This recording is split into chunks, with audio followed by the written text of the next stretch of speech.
ব্রহ্মচারী মহারাজের শ্রীচরণে শতকোটি প্রণাম জানাচ্ছি এবং আজকের এই মহতী বৈদিক সভায় আপনারা যারা সমবেত হয়েছেন এই অঞ্চলের আপামর বুদ্ধিজীবী শিক্ষিত জ্ঞানীগুণী মানুষজন, আমার শ্রদ্ধেয় পিতৃতুল্য ব্যক্তিত্ব যারা এসেছেন, পরম পিতার দীক্ষিত কর্মী ভাই বোন, দাদা দিদি, তাদের সবাইকে আমি আন্তরিক বৈদিক অভিনন্দন রাম ও নয়ন রাম জানাচ্ছি। আমি ক্ষমা প্রার্থী আপনাদের কাছে, যে সময়ে আমার আসার কথা ছিল আমি আসতে পারিনি। আপনারা আপনাদের ভাই হিসেবে ক্ষমা সুন্দর দৃষ্টিতে এটা দেখবেন। আমি কৃতজ্ঞতা জানাই আপনাদের সবাইকে যে আপনারা আমাকে ডেকেছেন পরম পিতার তত্ত্ব দর্শন আপনাদের সামনে তুলে ধরার জন্য। That's why I am grateful to all of you. At the same time আমি কৃতজ্ঞ, আমার শ্রদ্ধেয় সুসেনদা এখানে রয়েছেন, আমার মেদিনীপুর জেলার, আমার শ্রদ্ধেয় তপন ভাই রয়েছে, সুরভিদা তো রয়েছেই, আমার শ্রদ্ধেয় রঞ্জিত দা আছেন, যাদের কারণে আমার আপনাদের সাথে পরিচয়ের এই প্রেক্ষিত, এই পরিমণ্ডল। আমি সবাইকে আন্তরিক বৈদিক অভিনন্দন জানাই। আমি প্রতিটি প্রকাশ্য সভায়, শুধু নদিয়া জেলা নয়, পশ্চিমবঙ্গের বিভিন্ন জেলায় আমি যাই। আমি প্রতিটি প্রকাশ্য সভায় একটা কথা বলি at the very outset of my speech, যে had I been asked to talk about English language and literature, ইংরেজি ভাষা এবং সাহিত্যের ওপর যদি আমাকে আলোচনা করার জন্য এখানে ডাকা হতো, আমি খুব স্বাচ্ছন্দ্য বোধ করতাম, আমার খুব একটা অসুবিধে হতো না। কিন্তু আপনারা যার কথা বলার জন্য আমাকে এখানে ডেকেছেন, জন্মসিদ্ধ ঠাকুর শ্রী শ্রী বালক ব্রহ্মচারী মহারাজ সুদীর্ঘ 22-23 বছর তার সাথে সঙ্গত করে যে বুঝ, যে উপলব্ধি আমার হয়েছে, কোনো বুকিস নলেজ, কোনো পুঁথিগত বিদ্যা বা জ্ঞান থেকে কথাটা বলছি না, প্রত্যক্ষভাবে তার সাথে সঙ্গত করে যে বুঝ, যে উপলব্ধি আমার হয়েছে, সেখান থেকে একটা ডিডাকশনে আমি এসে পৌঁছেছি রাইট নাও, যে পৃথিবীর যারা মাস্টার মাইন্ড, আমি প্রতিটি সভায় বলি এই কথাগুলো, পৃথিবীর ইন্টেলিজেন্সিয়া আমরা বলি ইংরেজিতে, বৌদ্ধিক মণ্ডল, পৃথিবীর যারা মাস্টার মাইন্ড, তারা পর্যন্ত বালক ব্রহ্মচারী মহারাজের তত্ত্ব দর্শন বিশ্লেষণ করতে গিয়ে কোনো তল খুঁজে পাননি। আপনারা লক্ষ্য করলে দেখতে পাবেন মঞ্চের ঠিক বাঁ দিকে আমাদের ভাইয়েরা কিছু ছবি এখানে টাঙিয়ে রেখেছে। এই উদ্দেশ্য নিয়ে নয় যে এই ছবিগুলো দেখিয়ে আপনাদের কাছ থেকে তারা অর্থ সাহায্য চাইবে। এই ছবিগুলো টাঙাবার একটাই উদ্দেশ্য, আপনার এখানে জ্ঞানীগুণী মানুষজন আছেন, আমাকে সুরভিদা বলছিল যে এই বীরনগর অঞ্চল জ্ঞানীগুণী বুদ্ধিজীবী মননশীল মানুষের জায়গা। তাই আপনাদের সবার বৌদ্ধিক স্তরে একটা ভাবনা আমি রাখতে চাইছি, যে ছবিগুলো এখানে রয়েছে একটু লক্ষ্য করলে দেখতে পাবেন এরা এক সময় পৃথিবীর ইন্টেলিজেন্সিয়াকে ডমিনেট করেছে।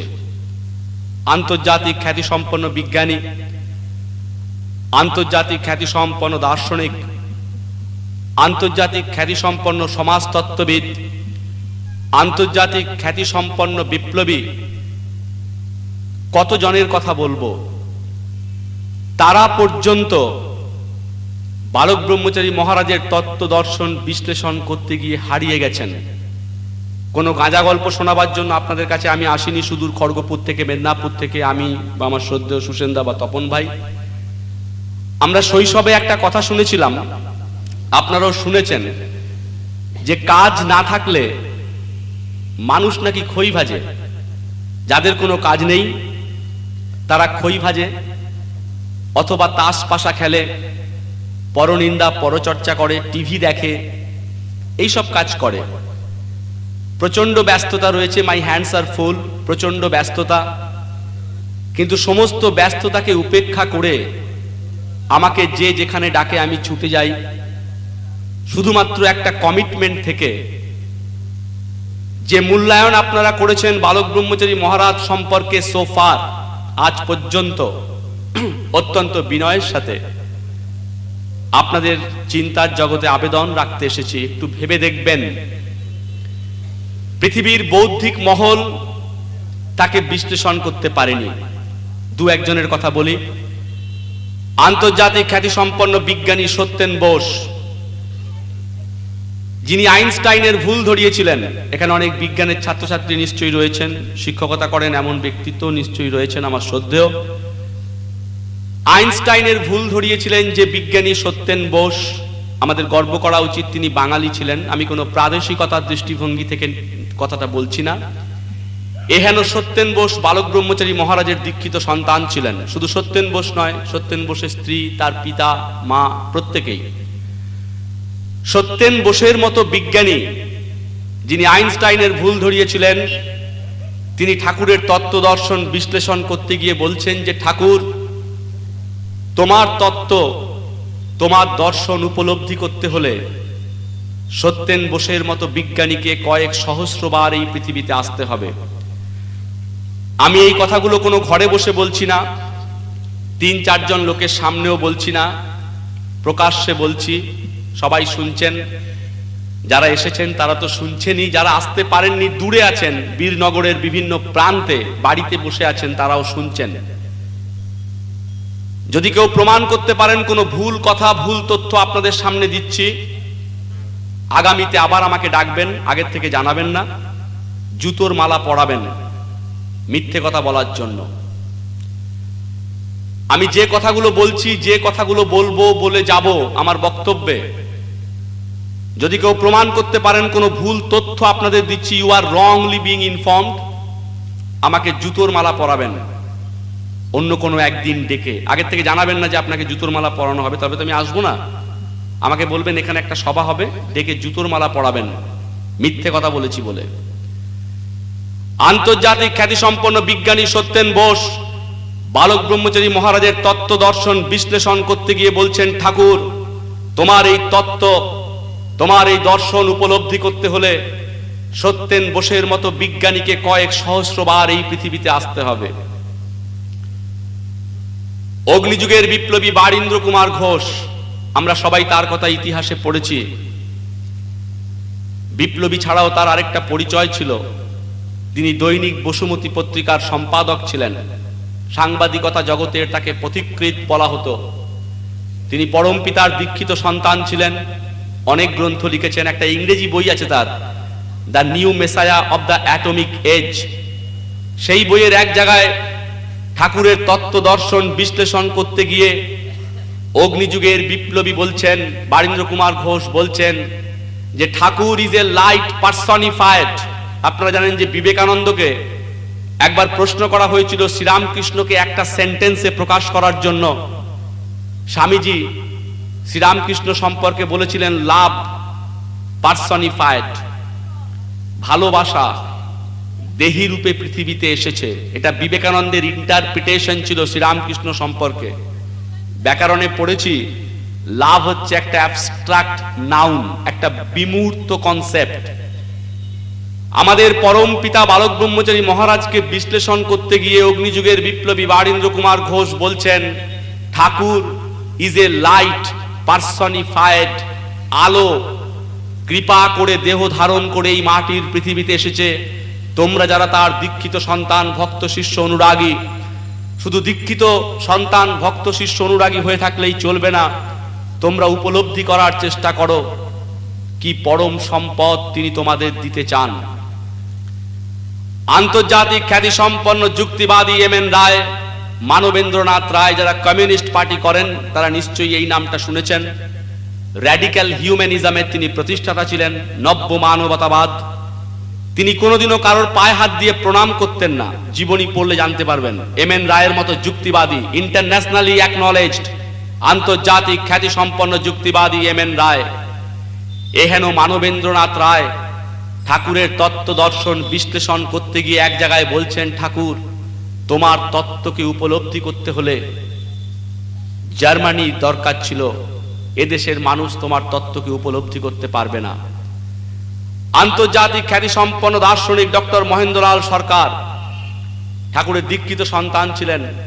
একটা বিখ্যাত বই আছে তার, শ্রীমৎ বালক ব্রহ্মচারী মহারাজ দর্শন সার। সেই বইয়ের এক জায়গায় ঠাকুরকে ইন্টারপ্রেট করতে গিয়ে আন্তর্জাতিক খ্যাতিসম্পন্ন দার্শনিক ডক্টর মহেন্দ্রলাল সরকার বলছেন যে ঠাকুর তোমার তত্ত্ব, তোমার দর্শন উপলব্ধি করতে হলে 10 জন শঙ্করাচার্যের প্রয়োজন ছিল। Mind the diction my dear friends. একটু অবাক হচ্ছেন আপনারা যে বালক ব্রহ্মচারী মহারাজের তত্ত্ব দর্শন বিশ্লেষণ করতে এসে আমি আন্তর্জাতিক খ্যাতিসম্পন্ন বিজ্ঞানী সত্যেন বোস, অগ্নিযুগের বিপ্লবী বারীন্দ্র কুমার ঘোষ, আন্তর্জাতিক খ্যাতিসম্পন্ন যুক্তিবাদী এম এন রায়, আন্তর্জাতিক খ্যাতিসম্পন্ন দার্শনিক ডক্টর মহেন্দ্রলাল সরকারের কথাগুলো কেন বলছি? এরকম আমি অজস্র ব্যক্তিত্বের নাম বলতে পারি যারা পৃথিবীর ইন্টেলিজেন্সিয়াকে ডমিনেট করেছিলেন, করছেন, আগামী দিনেও করবেন। একটা মাত্র কারণে, এদের মতো ব্যক্তিত্ব, এদের মতো বুদ্ধিজীবী, এদের মতো জ্ঞানী গুণী পণ্ডিত, মননশীল চিন্তাশীল মানুষেরা ঠাকুরের তত্ত্বকে বিশ্লেষণ করতে গিয়ে খেই খুঁজে পাননি। সেই জায়গায় দাঁড়িয়ে আমি একজন স্কুলের শিক্ষক, ইংরেজি ভাষা সাহিত্য আমার সাবজেক্ট, আমার পক্ষে তাকে তুলে ধরাটা অবশ্যই একটা ধৃষ্টতা, একটা ভয় আমাকে তাড়িত করে প্রতিটি প্রকাশ্য সভায় যে ঠাকুর তোমার এই সাবজেক্ট, তোমার এই তত্ত্ব দর্শনটার প্রতি আমি জাস্টিস করতে পারবো তো? ইনজাস্টিস হয়ে যাবে। এখানকার কোনো ইন্টেলেক্ট দিয়ে তাকে বিশ্লেষণ করা যায় না। তাই কথাগুলো আমি প্রত্যেকটা সভায় বলি। কে এই বালক ব্রহ্মচারী মহারাজ? কি কনসেপ্ট আছে বালক ব্রহ্মচারী সম্পর্কে সমাজবদ্ধ মানুষের মনে, তাদের চিন্তার জগতে? চোর, জোচ্চোর, বাটপাল, লম্পট। অস্বীকার করতে পারবেন কেউ? কে বালক ব্রহ্মচারী? চায়ের দোকানে, হাটে, বাজারে, শহরে, নগরে, গ্রামে, গঞ্জে দেখবেন বালক ব্রহ্মচারীকে এই সমাজের বুকে প্রজেক্ট করা হয়েছে একজন চোর, জোচ্চোর, বাটপাল, লম্পট হিসেবে। বালক ব্রহ্মচারী নাকি ধর্মের নামে রাজনীতি করেন, বালক ব্রহ্মচারী নাকি ধর্মের নামে মানুষকে বিভ্রান্ত করছেন, বালক ব্রহ্মচারী নাকি নেতাজির নাম ভাঙিয়ে খান, বালক ব্রহ্মচারী ভণ্ড, বালক ব্রহ্মচারী প্রতারক। এইরকম একটা কনসেপ্ট সমাজবদ্ধ মানুষের চিন্তার জগৎকে প্লেগ করে আছে, আক্রান্ত করে আছে। কে দিয়েছে এই কনসেপ্ট? তথাকথিত সংবাদপত্র, Anandabazar, Ganashakti, Pratidin, Bartaman, Times of India, Hindustan Times, the Statesman, the Asian Age, the Hindu, the Telegraph. ছাত্র জীবনে পড়েছিলাম গণচেতনার বিকাশে সংবাদপত্রের ভূমিকা। সংবাদপত্রের কাজ নাকি চেতনার আলোকে সমাজবদ্ধ মানুষকে আলোকিত করে, এনলাইটেন করে সামাজিক অগ্রগতির ধারাকে অব্যাহত রাখা। রাইট ফ্রম আওয়ার ইনফ্যান্সি, আমরা শৈশব থেকে এটাই শুনে এসেছিলাম। ইটস এ গ্রেট লাই, এটা মিথ্যা কথা। আজকে যারা সাংবাদিকতা করছেন, আমার সাংবাদিক বন্ধুরা সাংবাদিকতার নামে যেটা করছেন সেটাকে আমরা ইংরেজিতে বলি ইয়োলো জার্নালিজম, হলুদ সাংবাদিকতা। তারা মিথ্যা কথা লেখেন, তারা মিথ্যা কথা লিখেছেন বালক ব্রহ্মচারী সম্পর্কে। এই সমাজের বুকে বালক ব্রহ্মচারীকে চোর, জোচ্চোর হিসেবে প্রজেক্ট করেছে এইখানকার তথাকথিত সংবাদপত্র। আমার সাংবাদিক বন্ধুরা, করুণা হয় তাদের প্রতি। আর যতটুকু অপরিচিত ছিল বালক ব্রহ্মচারীর নামটা, 1993 সালের 5ই মে যখন কোঠারি মেডিকেল রিসার্চ সেন্টার বালক ব্রহ্মচারীকে মৃত বলে ঘোষণা করলো যে বালক ব্রহ্মচারী ইজ ক্লিনিক্যালি ডেড, আর আমরা যারা তার দীক্ষিত সন্তান, 7-8 কোটি দীক্ষিত সন্তান, আমরা বললাম এটা মৃত্যু নয়, এটা নির্বিকল্প সমাধি অবস্থা, তিনি আবার জাগবেন। এই সমাজ আমাদের গায়ে থুতু দিয়েছিল সেদিন, আমাদেরকে অস্ট্রাসাইজড করেছে এই সমাজ, আমাদের গায়ে থুতু দিয়েছে, আমাদেরকে নিয়ে ব্যঙ্গ বিদ্রুপ করেছে চায়ের দোকানে, হাটে বাজারে, শহরে নগরে, যে আজকের এই বিজ্ঞান আর প্রযুক্তির যুগে, বিশেষ করে পশ্চিমবঙ্গের মতো একটা প্রগতিশীল রাজ্যে, তথাকথিত প্রগতিশীল রাজ্যে, যেখানে চাঁদে যাওয়া একটা ব্যাকডেটেড ইনসিডেন্ট, যেখানে সুনিতা উইলিয়ামসের মতো একটি মেয়ে 45 দিনেরও বেশি সময় মহাশূন্যে কাটিয়ে এসেছে। আপনারা জানেন যেখানে নাসা মাস্টার প্ল্যান করছে সূর্যে যাওয়ার, যেখানে স্টিফেন হকিন্সের মতো আজকের বিজ্ঞানের বাদশা বলছেন শুধু পৃথিবী গ্রহ নয়, এই অসীম অনন্ত মহাশূন্যে যত কোটি কোটি গ্রহ আছে সেখানে প্রাণ থাকতে পারে, স্টিফেন হকিন্স বলছেন। সেই রকম এক বিজ্ঞান আর প্রযুক্তির যুগে দাঁড়িয়ে বালক ব্রহ্মচারীর কোটি কোটি ভক্ত শিষ্য বলছে এটা নাকি মৃত্যু নয়, মৃত্যুর কোনো লক্ষণ নাকি তার শরীরে ছিল না, তিনি নাকি আবার জাগবেন, এটা নাকি নির্বিকল্প সমাধি অবস্থা। এই সমাজ আমাদেরকে থুতু দিয়েছে, অস্ট্রাসাইজড করেছে, ঘৃণার চোখে দেখেছে। রাস্তা দিয়ে যখন হেঁটে গেছে আমাদের ভাই বোনেরা, বালক ব্রহ্মচারীর দীক্ষিত সন্তানরা, তখন আপনারা ব্যঙ্গ বিদ্রুপ করেছেন, এই দেখ ভণ্ড গুরুর ভণ্ড শিষ্য, গুরুর পচা গলা দেহকে নিয়ে 56 দিন ধরে ওই জালিয়াত চিত্ত শিকদারের নেতৃত্বে সন্তান দল কিভাবে ধর্মের নামে ভণ্ডামি করেছে, এই রকম ভাবে প্রজেক্ট করেছে এই সমাজ।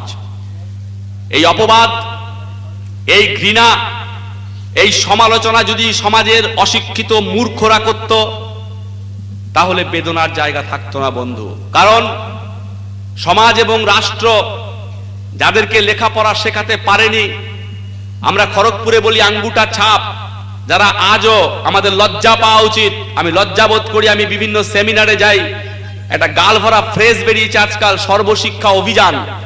We should be ashamed of, আমাদের লজ্জা পাওয়া উচিত যে স্বাধীনতার 60 বছরেরও বেশি সময় অতিক্রান্ত, আজও আমরা সমাজের প্রতিটি মানুষকে শিক্ষার আঙিনায় পৌঁছে দিতে পারিনি। তাই আজও গাল ভরা স্লোগান লিখতে হয়, সর্বশিক্ষা অভিযান, চলো যাই স্কুলে যাই। সেই সেমিনারে আমার মতো তথাকথিত বুদ্ধিজীবীরা বক্তব্য রাখে। আমাদের লজ্জা পাওয়া উচিত, স্বাধীনতার 60 বছরেরও বেশি সময় অতিক্রান্ত, আজও এই সমাজ, এই রাষ্ট্র প্রতিটি মানুষকে শিক্ষার আলোকে আলোক প্রাপ্ত করতে পারেনি। তাই যারা মূর্খ, যারা অজ্ঞ, যারা অশিক্ষিত, তারা বলতেই পারে, আমি তাদেরকে আনছি না আমার পারভিউতে। কিন্তু যারা শিক্ষিত বলে বড়াই করেন, যারা দাবি করেন এই সমাজে যে আমি বুদ্ধিজীবী, আমি খুব শিক্ষিত, আমি খুব বোদ্ধা, আমি তাদের কাছে অত্যন্ত বিনয়ের সাথে একটা প্রশ্ন রাখছি। আপনারা নিশ্চয়ই নোবেল লরেট বার্ট্রান্ড রাসেলের নলেজ অ্যান্ড উইজডম প্রবন্ধটা পড়েছেন। নোবেল লরেট বার্ট্রান্ড রাসেল বলছেন সেই প্রবন্ধে যে যদি কোনো ব্যক্তি মানুষ, যদি কোনো সমাজ, যদি কোনো রাষ্ট্র পুঁথিগত জ্ঞানে অনেক পাণ্ডিত্য অর্জন করে, সেই জ্ঞান সমাজের কোনো কাজে আসতে পারে না যতক্ষণ না পর্যন্ত সেই সমাজের প্রতিটি মানুষ বিচক্ষণতার আলোকে আলোকপ্রাপ্ত হচ্ছে। এই কথাটি যিনি বলেছেন তিনি নোবেল লরেট বার্ট্রান্ড রাসেল, অস্বীকার করতে পারবেন না তাকে কেউ। আপনি আপনার প্রজন্মকে শেখান, সকাল থেকে রাত আপনার ছেলে মেয়েকে আপনি শিখিয়েছেন, যাকে নিয়ে ব্যঙ্গ করছো, বিদ্রুপ করছো, উপহাস করছো, চায়ের দোকানে, হাটে বাজারে, শহরে নগরে, গ্রামে গঞ্জে, সমালোচনা করার আগে আগে তার সম্পর্কে জানো, আগে বোঝো, তারপর মন্তব্য করো। আমি মহাপ্রভু শ্রী চৈতন্যদেবের জীবনী পড়িনি। মহাপ্রভু শ্রী চৈতন্যদেব কি করতে চেয়েছিলেন এই সমাজের বুকে তা কখনো আমি পড়ে দেখিনি। Am I authorized to criticize Mahaprabhu Shri Chaitanyadev? আমার কি অধিকার জন্মায় মহাপ্রভুকে নিয়ে সমালোচনা করার? আপনার বোধ বলবে না। আমি শ্রীরামকৃষ্ণের কথামৃত কখনো পড়িনি, পাতা উল্টিয়ে দেখিনি। Am I authorized to criticize Sri Ramakrishna? অধিকার জন্মায় শ্রীরামকৃষ্ণ সম্পর্কে সমালোচনা করার। আমি কোনোদিনও স্বামী বিবেকানন্দের দি কালেক্টেড ওয়ার্কস পড়িনি। বিবেকানন্দকে কেন যুক্তিবাদী বলা হচ্ছে, কেন চিন্তা নায়ক বলা হচ্ছে তা আমি জানি না। Am I authorized to criticize Vivekananda? আমি কোনোদিনও দাস ক্যাপিটাল পড়িনি, আমি কোনোদিনও কমিউনিস্ট ম্যানিফেস্টো পড়িনি, আমি কোনোদিনও মার্কস অ্যান্ড অ্যাঙ্গেলসের দি কালেক্টেড ওয়ার্কস পড়িনি। Am I authorized to criticize Marxism? মার্ক্সবাদ সম্পর্কে সমালোচনা করার কোনো অধিকার আমার জন্মায়? আমি কোনোদিনও চে গুয়েভারার তত্ত্ব পড়িনি। Am I authorized to criticize চে গুয়েভারা? অধিকার জন্মায় কি? Not necessarily. আপনার বোধ, আপনার বিচক্ষণতা বলবে আগে জানুন, আগে বুঝুন, তারপর মন্তব্য করুন। এটাই হচ্ছে জাজমেন্ট। তাহলে যে বালক ব্রহ্মচারীকে নিয়ে আপনারা সমালোচনা করছেন, যে বালক ব্রহ্মচারীকে এই সমাজ, এখানকার তথাকথিত সংবাদপত্র চোর জোচ্চোর বাটপাল লম্পট হিসেবে প্রজেক্ট করেছে, প্রকৃত বুদ্ধিজীবী হিসেবে, প্রকৃত জ্ঞানী গুণী মানুষ হিসেবে বার্ট্রান্ড রাসেলের কথাকে মান্যতা দিয়ে জীবন চর্যায়, জীবনে চলার পথে কখনো জানতে চেয়েছেন কে এই বালক ব্রহ্মচারী, কি তার পরিচয়, কি তিনি বলতে চাইছেন? আজকের এই সংকটাপন্ন পৃথিবীতে ডব্লিউ.বি. ইয়েটস বলছেন we are the victims of disease time. এই অসুস্থ সময়ে, এই সভ্যতার সংকটে বালক ব্রহ্মচারীর তত্ত্ব এবং দর্শন কতটা প্রাসঙ্গিক কখনো কাটাছেড়া করে দেখেছেন? যদি করতেন তাহলে দায়িত্ব নিয়ে বলে যেতে পারি, বালক ব্রহ্মচারী মহারাজ সম্পর্কে যে নেতিবাচক দৃষ্টিভঙ্গি আছে আপনাদের চিন্তার জগতে থাকতো না। কে এই বালক ব্রহ্মচারী? কোন গোপালের বাবার গল্প শোনাবার জন্য আপনাদের কাছে আসিনি। At the very outset of my speech আমি বলেছি, যদি কেউ প্রমাণ করতে পারেন মিথ্যে কথা বলছি, জুতোর মালা পরাবেন। আমি প্রকাশ্য সভায় বক্তব্য রাখছি উইথ কনফিডেন্টলি। কে এই বালক ব্রহ্মচারী মহারাজ? কোন গোপালের বাবা নয়, কোন সদানন্দ, গদানন্দ, আত্মস্থানন্দ, গম্ভীরানন্দ নয়, যেগুলো আজকের তথাকথিত ধর্মে, আজকের আশ্রম, আজকের মঠ, আজকের মিশনকে ডমিনেট করছে। সেই রকম কোন গদানন্দ, সদানন্দের গল্প শোনাবার জন্য আপনাদের কাছে কিন্তু আসেনি বন্ধু। তার একটা ঐতিহাসিক পরিচয় আছে, তার একটা ট্র্যাক রেকর্ড আছে। ট্র্যাজেডি এটাই, আপনারা সেটা কখনো জানতে পারেননি, জানার চেষ্টা করেননি। বলা ভালো রাষ্ট্র আপনাদেরকে জানতে দেয়নি। ঢাকা বিক্রমপুর জেলার মেদিনী মন্ডল গ্রামে 1327 সনের 23শে কার্তিক তার জন্ম। অতি শৈশব থেকেই তার মধ্যে শক্তি বিভূতির স্ফুরণ ঘটেছিল, বিশ্বজনীন তত্ত্বের স্ফুরণ ঘটেছিল বলে বাংলাদেশের মানুষ তাকে বালক ঠাকুর, বালক গোসাই বলে ডাকত। যখন তার বয়স মাত্র 5 বছর 3 মাস, তখন তিনি যাকে প্রথম দীক্ষা দিচ্ছেন, তিনি ত্রিপুরার ময়নামতি পাহাড়ের বিখ্যাত সাধক মনাই ফকির, সুফি সাধক। যে মনাই ফকিরের বয়স তখন ছিল 178 বছর। ভাবতে পারেন, পৃথিবীর প্রত্যেকটা সাবজেক্টের ইতিহাস হয়। ইতিহাসের ইতিহাস, ভূগোলের ইতিহাস, বিজ্ঞানের ইতিহাস, ভাষার ইতিহাস, দর্শনের ইতিহাস, রাষ্ট্রবিজ্ঞানের ইতিহাস। ইচ অ্যান্ড এভরি সাবজেক্ট, পৃথিবীতে যত সাবজেক্ট আছে প্রত্যেকটা সাবজেক্টের একটা ইতিহাস হয়। সেই রকম পৃথিবীর আধ্যাত্মিকতারও, স্পিরিচুয়ালিজমেরও কিন্তু একটা ইতিহাস আছে। এই নদিয়ার বীর গ্রামে অনেক শাস্ত্রজ্ঞ, অনেক পণ্ডিত ব্যক্তি আছেন। আমি শুনেছি শ্রীরামকৃষ্ণ বলেছিলেন, যতদিন বাঁচি ততদিন শিখি।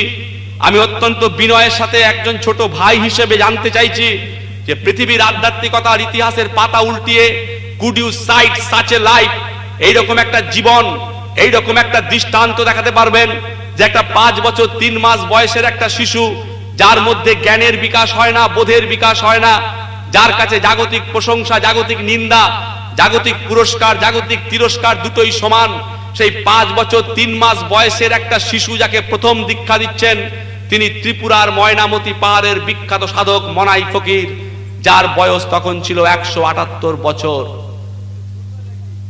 খোঁজ নিয়ে দেখবেন। তাই ঠাকুর নিজের পরিচয় দিতে গিয়ে বলতেন, আমি সাধনা করা গুরু নয়, আমি মায়ের পেট থেকে পড়ে গুরু। যে পাঠশালায় তিনি পড়তেন, সেই পাঠশালার পণ্ডিত মশাই, যে স্কুলে তিনি পড়তেন সেই স্কুলের শিক্ষক তখনকার দিনের, আমি বলি সব জায়গায় কথাটা, যে আজকের শিক্ষা জগতে কোয়ালিটেটিভ চেঞ্জ আসেনি, কোয়ান্টিটেটিভ চেঞ্জ এসেছে। আজকের শিক্ষা জগতে গুণগত পরিবর্তন আসেনি, পরিমাণগত পরিবর্তন এসেছে। সহজ করে বলি, আজকের শিক্ষার হার হয়তো বেড়েছে, শিক্ষার মান বেড়েছে কিনা এটা নিয়ে একটা বিতর্ক সভা তৈরি করা যাবে। কিন্তু আমি যে সময়কার কথা বলছি, সেই সময় এক একটা গ্রামে একজন বিএ, একজন এমএ, জ্ঞানী গুণী, তার পিতৃতুল্য বয়োজ্যেষ্ঠ পাঠশালার পণ্ডিত, স্কুলের শিক্ষক তার উদ্দেশ্যে বলছেন, আমরা তোমাকে ইহজগতের ইতিহাস, ভূগোল, বিজ্ঞান পড়িয়েছি, তুমি আমাদের পরমার্থের সন্ধান দাও। আছে এরকম জানা কোন জীবন আপনাদের? এখানকার প্রচলিত ধারায় আমরা কি দেখেছি এতদিন? শিক্ষককে প্রণাম করে ছাত্রছাত্রী। কেন? কারণ শিক্ষক ছাত্রছাত্রীদের মধ্যে জ্ঞানের আলোকবর্তিকা প্রজ্বলিত করেন, তাই শ্রদ্ধায় ভক্তিতে শিক্ষককে প্রণাম করে ছাত্রছাত্রীরা, এটাই হচ্ছে রীতি। But the contrary happened. বালক ব্রহ্মচারীর ক্ষেত্রে উল্টোটা হয়েছিল। যে পাঠশালায় তিনি পড়তেন সেই পাঠশালার পণ্ডিত মশাই, যে স্কুলে তিনি পড়তেন সেই স্কুলের শিক্ষক, অনেকে এখনো জীবিত, তার উদ্দেশ্যে বলছেন, আমরা তোমাকে ইহজগতের ইতিহাস, ভূগোল, বিজ্ঞান পড়িয়েছি, তুমি আমাদের পরমার্থের সন্ধান দাও। অতি শৈশব থেকেই বিশ্বজনীন তত্ত্ব বলতেন। জজ, ব্যারিস্টার, ডাক্তার, উকিল, বিজ্ঞানী বসে থাকতেন তাকে ঘিরে, ছোট জলচৌকির ওপর বসে আধো আধো ভাষায়, ভাঙা ভাঙা বাক্যে এই সৃষ্টির তত্ত্ব বলতেন আমাদের গুরু। তাই বাংলাদেশের মানুষ তাকে বালক ঠাকুর, বালক গোসাই বলে ডাকতো। At the very outset of my speech আমি বলেছি, কোনো গাঁজা গল্প শোনাতে আসেনি। শ্রদ্ধেয় জ্যোতি বসুর যিনি পিতা, অনেকেই তার নাম জানেন, অনেকেই জানেন না, ডক্টর নিশিকান্ত বসু। তিনি একজন বিখ্যাত হোমিওপ্যাথি চিকিৎসক ছিলেন বাংলাদেশের।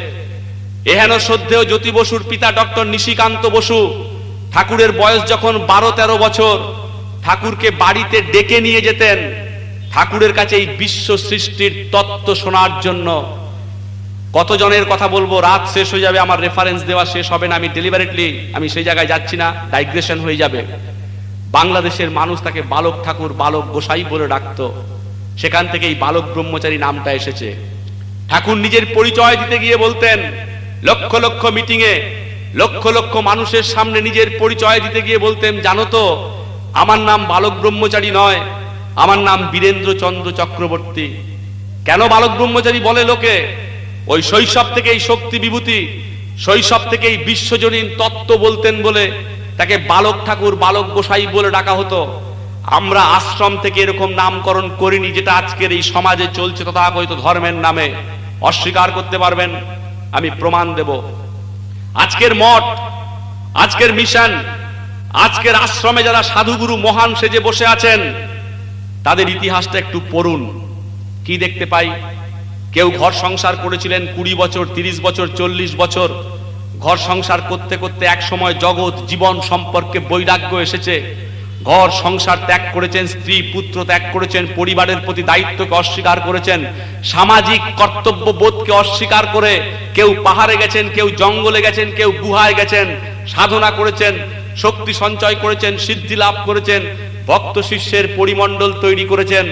আশ্রম থেকে স্ট্যাম্প দিয়ে দেওয়ার মতো, যেরকম অ্যাডজেক্টিভ দেওয়া হয়, বিশেষিত করা হয়, আশ্রম থেকে নামকরণ করা হয়েছে সদানন্দ, গদানন্দ, আত্মস্থানন্দ, গম্ভীরানন্দ। কেউ অস্বীকার করতে পারবেন? দাঁড়িয়ে বলুন।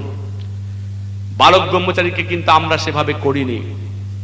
এই আশ্রম, মঠ, মিশনে সাধুগুরু মহানদের বাদ দিন। আমি ভগবান বুদ্ধের কথা বলি, যে বৌদ্ধ ধর্ম মানব সভ্যতাকে বহু শতাব্দী ধরে ডমিনেট করেছিল। ভগবান বুদ্ধের জীবনী পড়লে আমরা কি দেখতে পাই? রাজার ছেলে, ঐশ্বর্য, বৈভব, বিত্ত, কোনো কিছুর অভাব ছিল না তার। বাড়িতে সুন্দরী স্ত্রী ছিল, বাড়িতে সুন্দর শিশু পুত্র ছিল। সমস্ত কিছুকে অস্বীকার করে পথে বেরিয়ে সকালে যখন দেখলেন জরা, ব্যাধি, মৃত্যু, ভগবান বুদ্ধের মনে প্রশ্ন জেগেছিল, কেন এই জরা, কেন এই মৃত্যু, কেন এই ব্যাধি, কেন এই জীবন, কেন এসেছি এই পৃথিবীতে, কোথায় যাব, কেন দুঃখ মানব জীবনে এত, এই দুঃখের কারণ কি, এই দুঃখ থেকে নির্বাণের উপায় কি? এই $1,000,000 কোশ্চেনের উত্তর খোঁজার জন্য রাজার ছেলে ভগবান বুদ্ধ পথে বেরিয়ে পড়েছিলেন। সিদ্ধি লাভ করেছিলেন, বোধি লাভ করেছিলেন ভগবান বুদ্ধ বলে।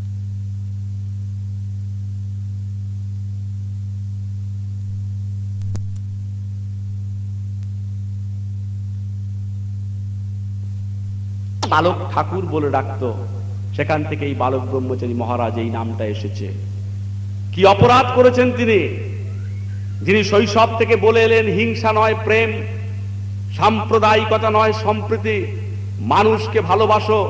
যিনি শৈশব থেকে শেখালেন মানব সভ্যতাকে ধর্ম চোখ বুজে থাকা নয়, ধর্ম মূর্তি পূজা নয়, ধর্ম মন্দিরে পড়ে থাকা নয়, ধর্ম পশু বলি নয়, ধর্ম যাগ যজ্ঞ নয়, ধর্ম শান্তি সত্যায়ন নয়, ধর্ম মানে স্বর্গ নরক নয়, ধর্ম মানে মা বাবাকে কাঁদিয়ে গেরুয়া বসন পরে আশ্রমে গুহায় পাহাড় পর্বতে জঙ্গলে যাওয়া নয়।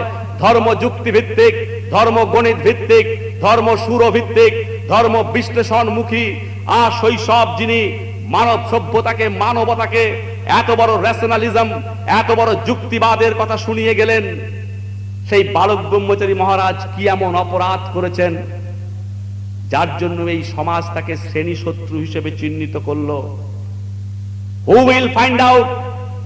Who will have to trace out the answer to that very $1 million question, my dear friends? এই কোটি টাকার প্রশ্নের উত্তর খোঁজার দায়িত্ব কাদের? সমাজের অশিক্ষিত, সমাজের মূর্খ, সমাজের অজ্ঞ মানুষের, না আমরা যারা নিজেদেরকে বুদ্ধিজীবী শিক্ষিত জ্ঞানী গুণী বলে জাহির করি, আত্মপ্রসাদ লাভ করি? এটা আমাদের একটা সোশ্যাল কমিটমেন্ট। ভেবে দেখবেন কেন এই সমাজে বালক ব্রহ্মচারীকে শ্রেণী শত্রু হিসেবে চিহ্নিত করা হয়েছে। একটু হিউমারাসলি বলি, একটু রসিকতা করে বলি, লক্ষ্য করে দেখবেন আপনি হয়তো বীরনগরের কোনো একটা চায়ের দোকানে বসে চা খাচ্ছেন, আপনি সেখানে হয়তো ক্রিকেট, সমাজতত্ত্ব, পলিটিক্স নিয়ে আলোচনা করছেন। কোনো কারণে হয়তো কেউ জানতে পারলো যে আপনি বালক ব্রহ্মচারীর দীক্ষিত সন্তান। দেখবেন সঙ্গে সঙ্গে গায়ে যেরকম এলার্জি বেরোয়, দেখবেন অনেকের গায়ে এলার্জি বেরোয়, কুমড়ো খেলে এলার্জি হয়, চিংড়ি মাছ খেলে এলার্জি হয়, বেগুন খেলে এলার্জি হয়, যেরকম অনেকের এলার্জি হয়, দেখবেন সেকেন্ডের মধ্যে সেই জায়গাটাতে এমন একটা পরিবেশ তৈরি হবে, সবাই এমন ভাবে আপনার দিকে তাকাবে যেন আপনি বিরাট অপরাধ করে ফেলেছেন। মহাভারত দুবার লিখতে হবে, কারণ আপনি বালক ব্রহ্মচারীর দীক্ষিত সন্তান। অস্বীকার করতে পারবেন কেউ? বলুন, কেন সমাজ তাকে ঘৃণা করে? কেন তিনি অস্ট্রাসাইজড? কেন তিনি এই সমাজের শ্রেণী শত্রু? বাংলা, ভারতবর্ষ, পৃথিবীতে এত সাধু আছে, এত গুরু আছে, এত মহান আছে, এত সদানন্দ গদানন্দের ছড়াছড়ি, এত বাবাজি আছে মঠ মিশন আশ্রমে, কাউকে নিয়ে তো এত সমালোচনা নেই, এত ব্যঙ্গ বিদ্রুপ নেই। বালক ব্রহ্মচারী নিয়ে কে কেন? এই কেনর উত্তর যদি আমাদের পেতে হয়, we shall have to be historically conscious। আমাদের ঐতিহাসিকভাবে সচেতন হতে হবে। আমরা গালভরা ইংরেজি বলি সবাই, হিস্ট্রি মেক্স আস ওয়াইজ। ইতিহাস নাকি আমাদেরকে জ্ঞানী করে। যদি জ্ঞানী হতে চাও তাহলে ইতিহাস পড়ো। ইতিহাস মানে মুঘল সাম্রাজ্যের পতনের কারণ শুধু নয়, ইতিহাস মানে ফরাসি বিপ্লবের কারণ খোঁজা নয়, ইতিহাস মানে মাধ্যমিকে উচ্চ মাধ্যমিকে স্টার পাওয়ার জন্য কিছু বস্তা পচা নোট পড়া নয় কোচিং সেন্টারের। ইতিহাস আমাদেরকে একটা মেসেজ দেয় যে হে সমাজবদ্ধ মানুষ, অতীতে যে ভুল তোমরা করেছো সেই ভুলের পুনরাবৃত্তি যেন আর না হয়। তোমরা অতীত থেকে শিক্ষা নাও, অতীত থেকে শিক্ষা নিয়ে তোমরা ভবিষ্যতের পথ রচনা করো। ইতিহাস আমাদেরকে এভাবেই শেখায়। কিন্তু ইতিহাস থেকে আমরা যা শিখেছি সেটা কি? যে what ever we have learn from history is that we have learn nothing from history. আমরা ইতিহাস থেকে কিছু শিখিনি বন্ধু। যদি শিখতাম তাহলে মানবতার স্বার্থে, মানুষের কল্যাণে যুগে যুগে যারা কৃপা করে এই মাটির পৃথিবীতে এসেছিলেন, আমরা তাদেরকে নেতিবাচক দৃষ্টিভঙ্গি নিয়ে বিচার করতাম না, তাদের কাছে আমরা আমাদের সহযোগিতার হাত বাড়িয়ে দিতাম। প্রমাণ চান? কটা প্রমাণ দেব?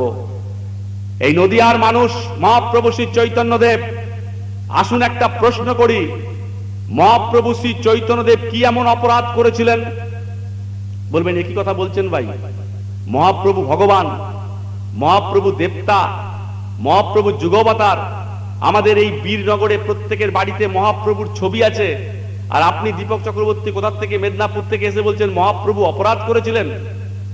আমি পাল্টা প্রশ্ন রাখবো, মহাপ্রভু শ্রী চৈতন্যদেব যদি কোনো অপরাধী না করে থাকবেন, তাহলে কেন সেই সময় তার ভক্ত শিষ্যদের ঘর বাড়ি পুড়িয়ে দেওয়া হয়েছিল, হরিনাম সংকীর্তনে বাধা দেওয়া হয়েছিল, মহাপ্রভুর চরিত্রকে কলঙ্কিত করা হয়েছিল, এবং এত কিছু করেও যখন মহাপ্রভুর অপ্রতিরোধ্য গতিকে স্তব্ধ করা যায়নি, তখন পুরীর মন্দিরে চক্রান্ত করে সনাতন পণ্ডিতরা মহাপ্রভুকে পাথর দিয়ে থেতলে হত্যা করেছিল।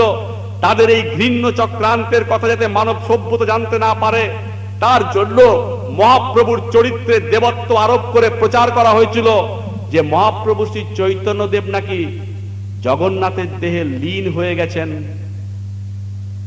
কে দেবে উত্তর বলুন? আজকে বলছেন মহাপ্রভু ভগবান, আজকে বলছেন মহাপ্রভু যুগবতার, আজকে বলছেন মহাপ্রভু সমাজ সংস্কারক। এত কিছু যদি তিনি হয়ে থাকেন, তিনি যদি মানবতার এত বড় বন্ধুই হয়ে থাকেন, তাহলে কেন সেই সময় মহাপ্রভুর সাথে এইরকম পাশবিক আচরণ করেছিল মানব সভ্যতা, এই মানব সমাজ? কারা করেছিল এরকম?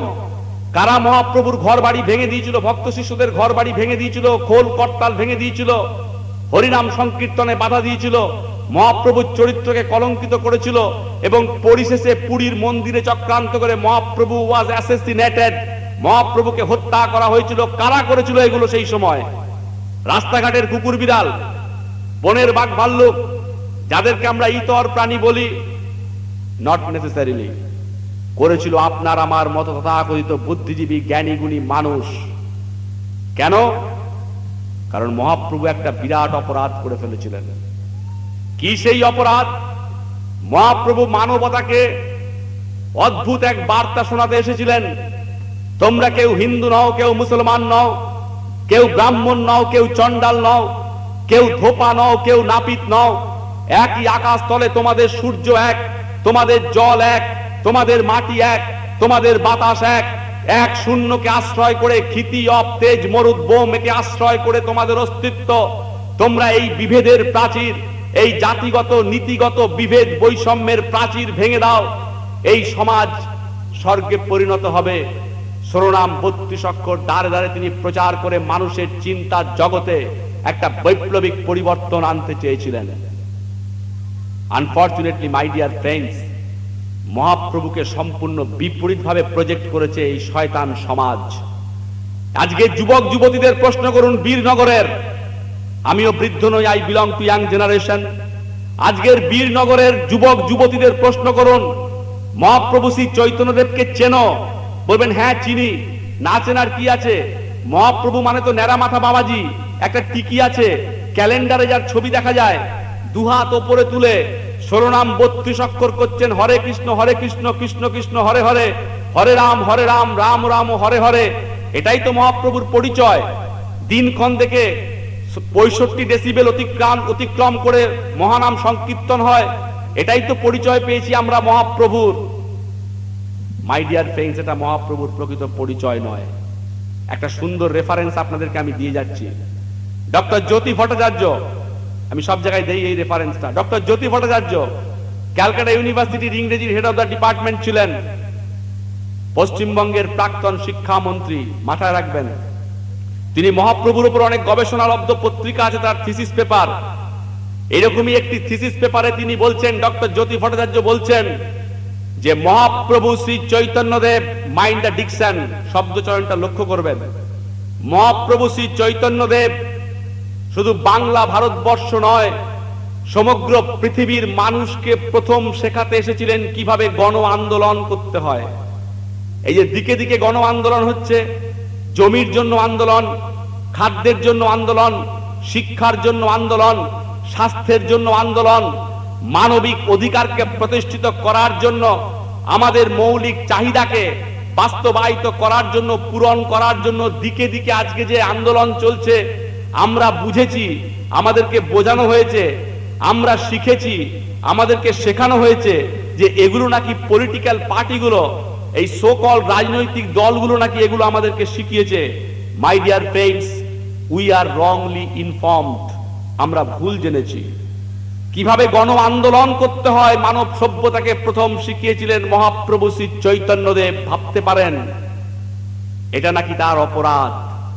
প্রমাদ গুনেছিল স্বার্থান্বেষীরা সেই সময় যে মহাপ্রভুর এই বৈপ্লবিক তত্ত্ব, মহাপ্রভুর এই সমাজ সংস্কারের তত্ত্ব, মহাপ্রভুর এই বিশ্ব প্রকৃতির তত্ত্ব যদি সমাজ গ্রহণ করে, তাহলে আমরা সনাতন পণ্ডিতরা এতদিন ধরে ধর্মের নামে যে জাতিগত নীতিগত বিভেদ বৈষম্য সৃষ্টি করে রেখেছি, ধর্মকে পরিণত করেছি ব্যবসায়, আমাদের সেই বাড়া ভাতে ছাই পড়বে। তাই আটকাও মহাপ্রভুকে। প্রথমে তারা টার্গেট করেছিল মহাপ্রভুর ভক্ত শিষ্যদের, তাদেরকে হীনভাবে হেয় প্রতিপন্ন করেও যখন মহাপ্রভুর অপ্রতিরোধ্য গতিকে স্তব্ধ করা যায়নি, তারা দ্বিতীয় অস্ত্র প্রয়োগ করেছিল, সেরা অস্ত্র, চরিত্র হনন।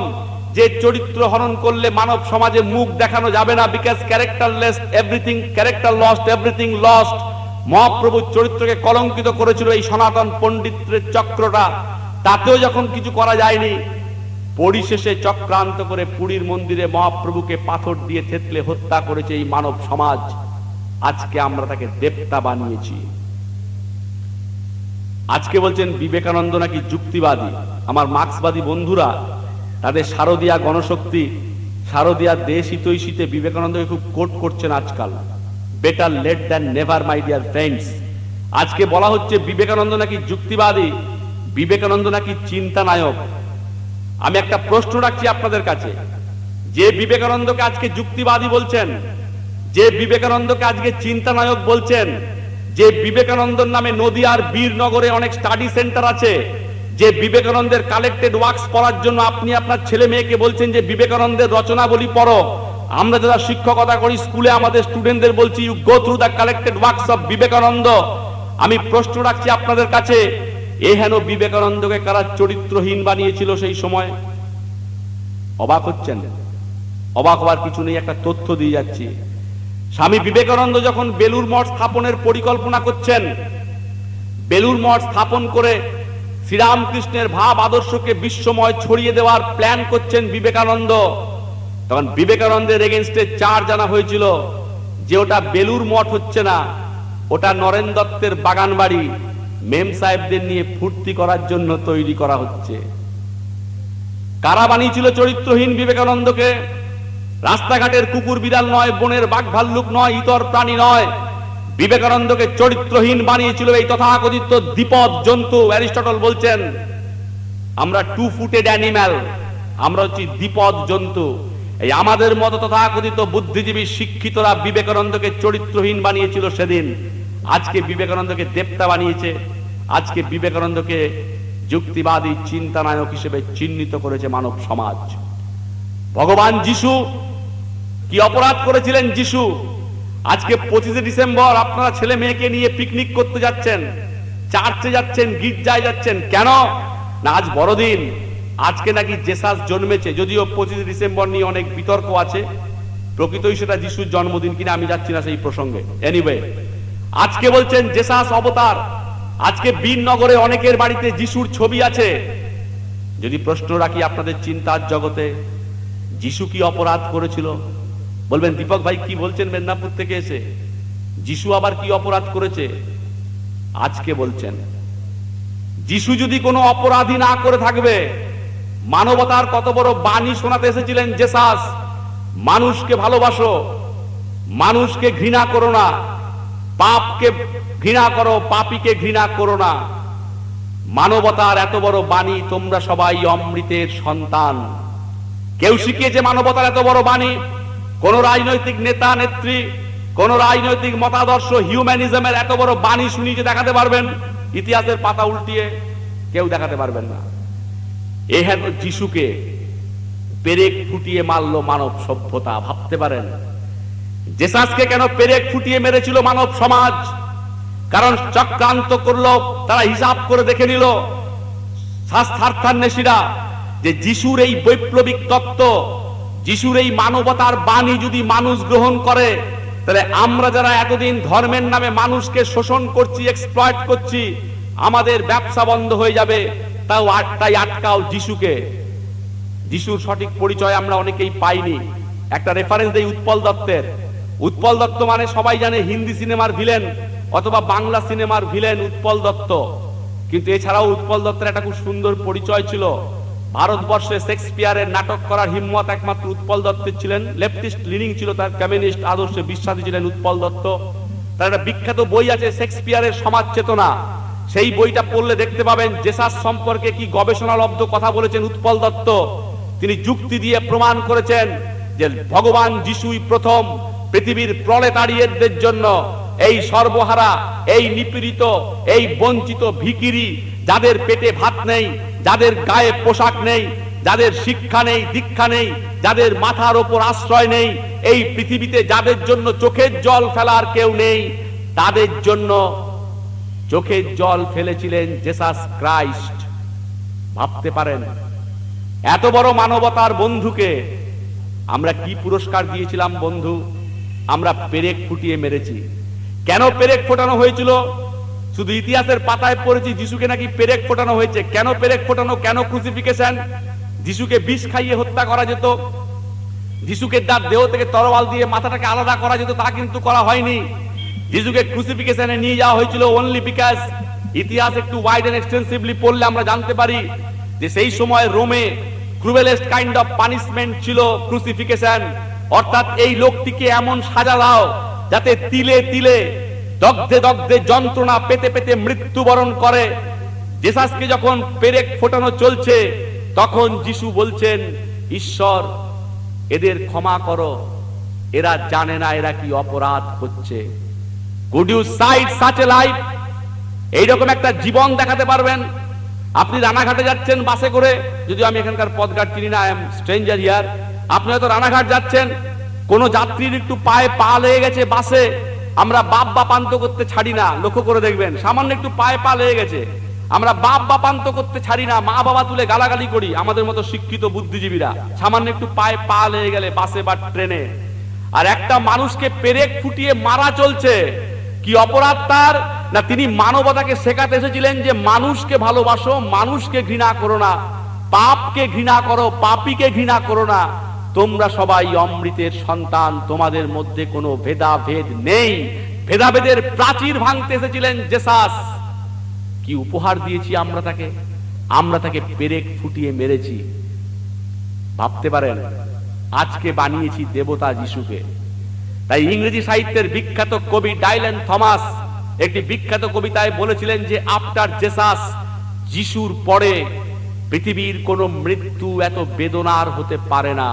কারণ যিনি মানুষের জন্য চোখের জল ফেলতে এসেছিলেন, যিনি মানবতার স্বার্থে কাজ করতে এসেছিলেন, যিনি মানুষকে ভালোবাসার মন্ত্র শেখাতে এসেছিলেন, যিনি মানুষে মানুষে, জাতিতে জাতিতে, নীতিতে নীতিতে, সম্প্রদায় সম্প্রদায়ে বিভেদের প্রাচীর ভাঙতে চেয়েছিলেন, মানবতার এত বড় বন্ধুকে আমরা পেরেক ফুটিয়ে মেরেছি। কি শেখাচ্ছে ইতিহাস?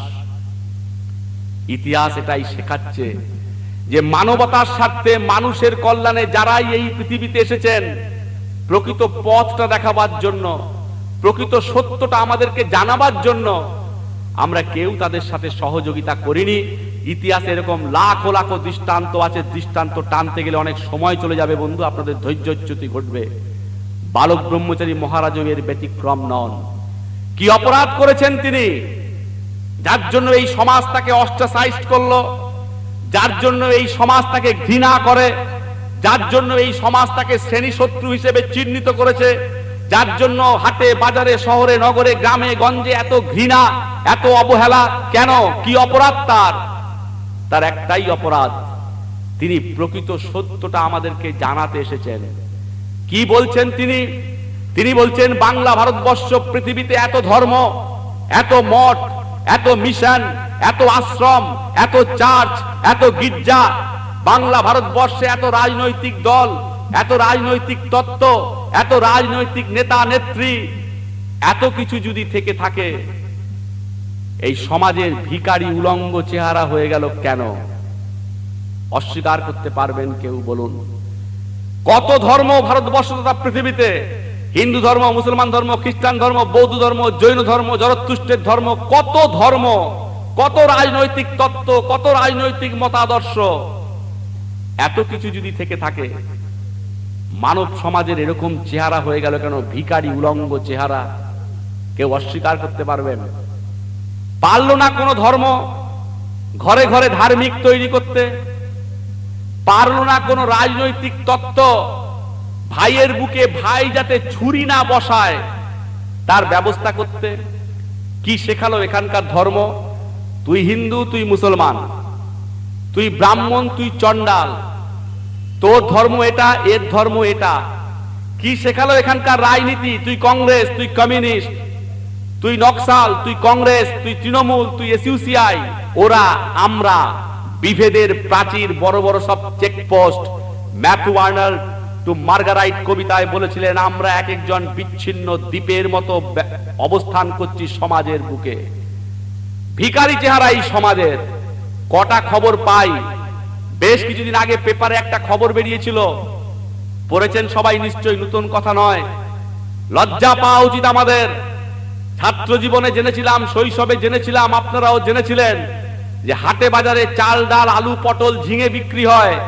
আজকে জেনেছি যে বাজারে শুধু, হাটে শুধু চাল ডাল আলু পটল ঝিঙে বিক্রি হয় না, আজকাল বাজারে সন্তানও বিক্রি হচ্ছে। পেপারে পড়েছেন।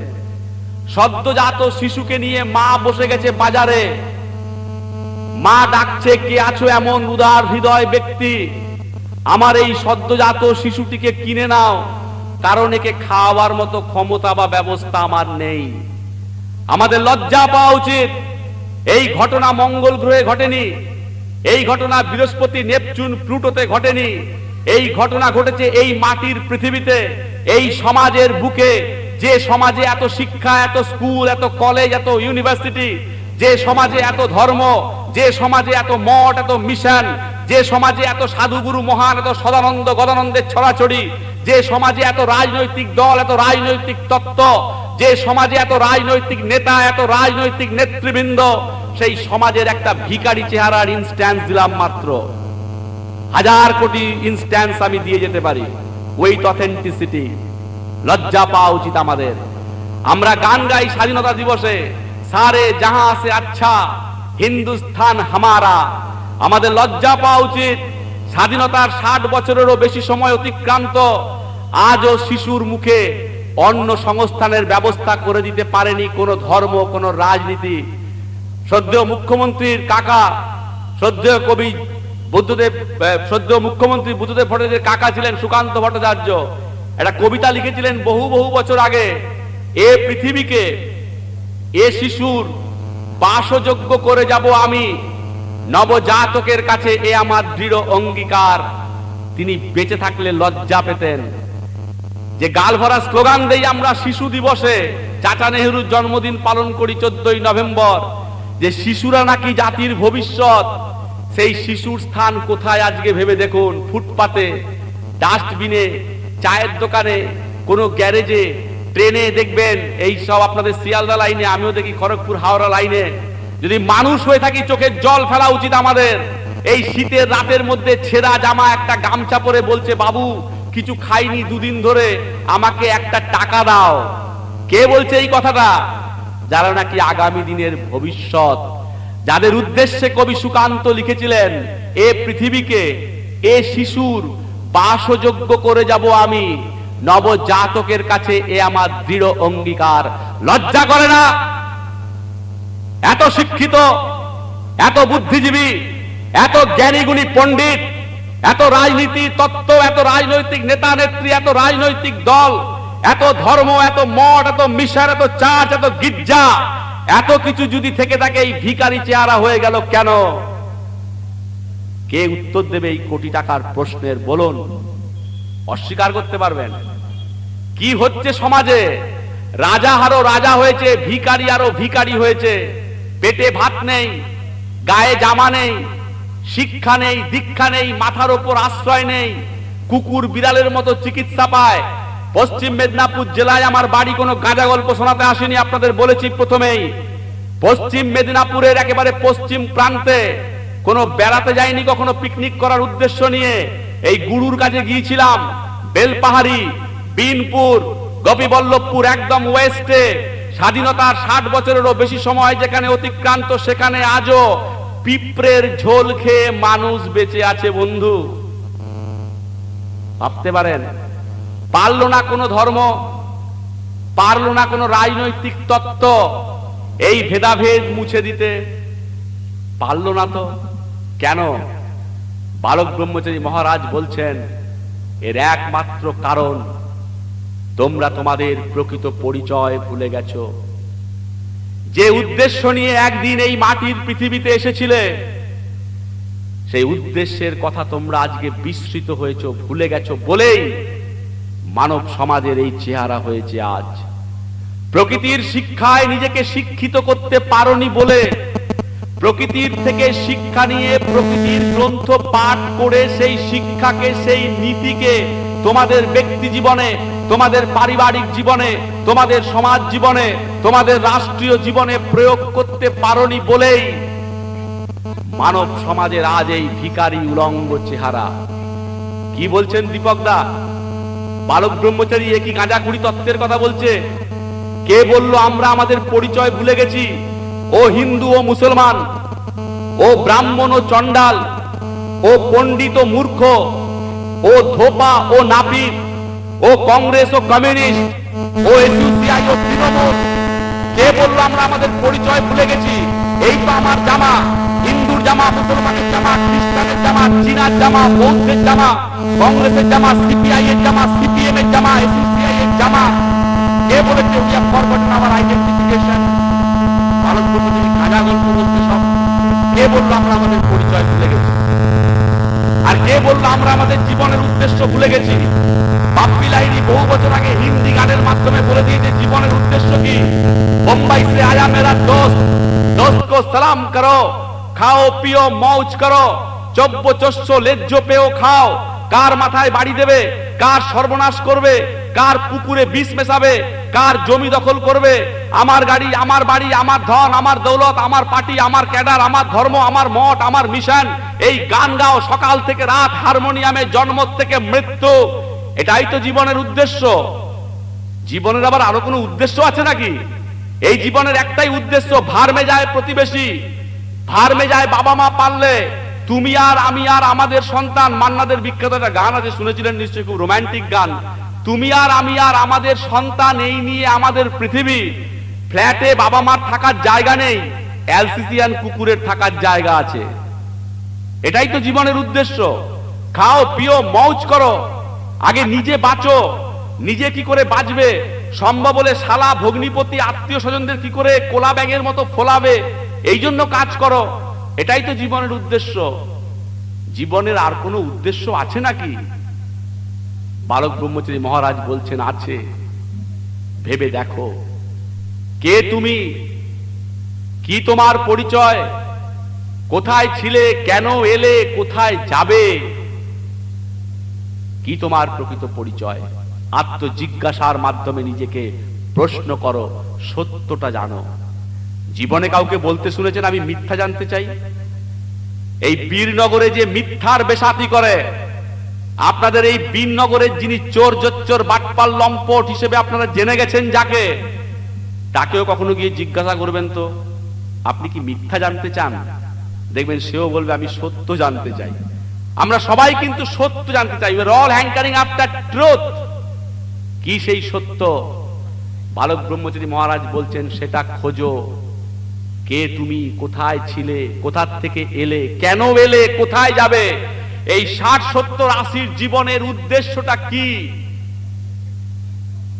বালক ব্রহ্মচারী মহারাজ বলছেন এই পৃথিবীতে আসার আগে তোমরা সবাই একদিন মাতৃগর্ভে ছিলে, অস্বীকার করতে পারবো কেউ? এই যে পৃথিবীতে এসেছি আজকে 3.5 দেহ নিয়ে আপনাদের সামনে বক্তব্য রাখছি, মেদিনীপুর জেলা থেকে এসে নদিয়ায়। এই দীপক চক্রবর্তী কোথায় ছিল এই পৃথিবীতে আসার আগে?